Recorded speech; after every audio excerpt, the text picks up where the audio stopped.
Et de l'histoire encore, mais plus récente, le roi Léopold Ier et les premiers pas de la Belgique en dessin animé. Voilà le projet que lance une dizaine de créateurs regroupés dans l'ASBL Mad Cat Studio. Le dessin animé est historique, mais aussi humoristique. Premières images du film et le travail en coulisses, un reportage du Gango. Léopold! Réveillez-vous et trouvez-vous un job! Léopold Ier, roi des Belges. Ce court-métrage va vous raconter les premiers pas de la Belgique et de son roi en version dessin animé.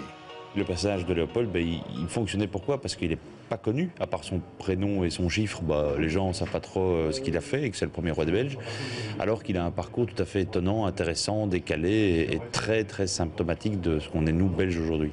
Une dizaine de créateurs se sont réunis dans ce premier projet de Mad Cat Studio. Leur volonté, faire découvrir ou redécouvrir au travers de ce film d'animation notre histoire avec humour, mais sans trahir les faits de l'époque. Quand on a lu la vraie histoire, il est avéré que la vraie histoire était déjà très drôle.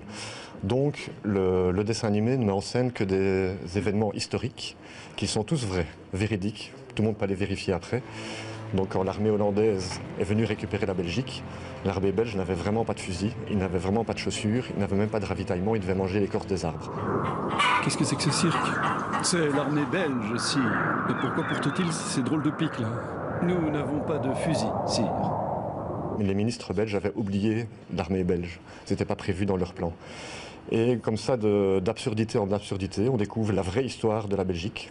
Des vérités historiques qui se marient avec de la caricature moderne et quelques clins d'œil. Pour incarner les ministres de 1830, on retrouve des têtes connues. On est toujours en train de dire que la Belgique va mourir. Alors c'est rigolo parce qu'en fait depuis sa naissance, on le dit.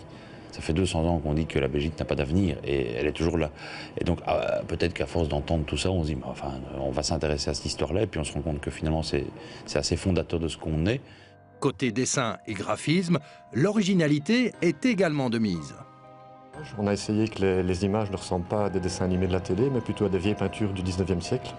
Donc il y a cette espèce d'aspect très condensé des couleurs qu'on retrouve dans les vieilles peintures à l'huile. Pour l'instant, l'équipe n'a réalisé que quelques minutes du film. Ils espèrent un soutien du public via le financement participatif par Internet. Oh, en Belgique? Vous voulez dire avec les Belges? Oui, je sais. J'aurais dû prendre les Grecs.